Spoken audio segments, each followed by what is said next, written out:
अस्सलाम वालेकुम जी व्यूअर्स, कैसे आप सब। उम्मीद करती हूँ सब ठीक होंगे जी, खैरियत से होंगे। वैसे तो आपने बहुत ज़्यादा आइसक्रीम खाई होंगी, स्ट्रॉबेरी आइसक्रीम भी खाई होगी, लेकिन आज जो मैं आप लोगों के साथ शेयर करने जा रही हूँ ये है जी मिल्क शेक आइसक्रीम। जी हाँ, बनाना इसे बहुत ज़्यादा आसान है और खाने में तो ये और भी ज़्यादा टेस्टी है। तो चलो टाइम वेस्ट किए बिना स्टार्ट करते हैं और बनाते हैं जी स्ट्रॉबेरी शेक आइसक्रीम। तो स्ट्रॉबेरी शेक आइसक्रीम बनाने के लिए सबसे पहले हमें दूध की ज़रूरत है। दूध यहाँ पर मैं 1 गिलास यानी कि 250 ml मैं यहाँ पर दूध ले रही हूँ।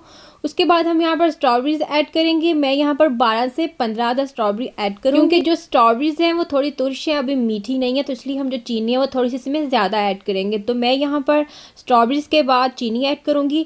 अगर आपके पास कंडेंस मिल्क है तो आप वो भी ऐड कर सकते हैं। तो चीनी मैं यहाँ पर आधा कप ऐड किया है, क्योंकि हमारे पास जो स्ट्रॉबेरीज हैं वो तुरश हैं, मीठी नहीं है। तो इसे अब हमने ब्लेंड कर लेना है और ब्लेंड करने के बाद आपने इसे छानना है। छानना ज़रूरी है ताकि इसके अंदर जो इसके बीज हैं वो निकल जाएं, आइसक्रीम में बिल्कुल भी ना आए। इसके बाद हमने यहाँ पर क्रीम ऐड करनी है। क्रीम है 200 ml यानी कि 1 कप जो है क्रीम में इसमें ऐड करूँगी। फ्रेश क्रीम है, बाज़ार से मिल जाएगी, किसी भी आप ब्रांड की ले सकते हैं। इसके बाद विस्क के साथ हम इसे अच्छे तरीके से मिक्स करेंगे और मिक्स करने के बाद हम इसे ठंडा होने के लिए 2 घंटों के लिए फ्रिज में रखेंगे। अभी हमने इसे जमाना नहीं है या फिर या फ्रीज़र पॉइंट में नहीं रखना। इसे हमने सब ठंडा करने के लिए 2 घंटों के लिए हमने इसे फ्रिज में रखना है। तो 2 घंटे के बाद ये बिल्कुल ठंडी हो चुकी, बिल्कुल चिल है। तो हमने इसे अब अच्छे तरीके से यहाँ ब्लेंडर जार में डालें, यहाँ पर भी इसके साथ इसे अच्छे तरीके से मिक्स कर लें। और दोबारा आपने प्लास्टिक रैप लेना है। प्लास्टिक रैप अवेलेबल ना हो तो ऐसे शॉपर ले लें। प्लास्टिक बैग हर घर में अवेलेबल होते हैं। तो ऐसे ही आपने प्लास्टिक बैग के साथ इसे कवर करना है और उसके बाद आपने इसका कैप देना है।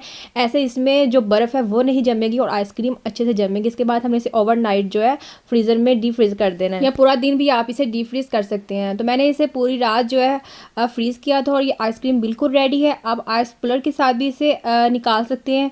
ये देखें, ये बिल्कुल परफेक्ट है, वरना मैं ऐसे नहीं निकालूंगी इसे। मैं इसे बॉल को उल्टा करके उसके बाद इसके पीसेस करूँगी और फिर मैं इसे ऐसे ही सर्व करूँगी। इसके बाद आइसक्रीम में आप डीप कट लगा लें, इसे जैसे चाहे वैसे काट लें। तो इसके बाद इसे मज़े मज़े से खाएं। तो आई होप आज की जो वीडियो आपको पसंद आई होगी। आज की जो रेसिपी है वो है जी स्ट्रॉबेरी शेक आइसक्रीम।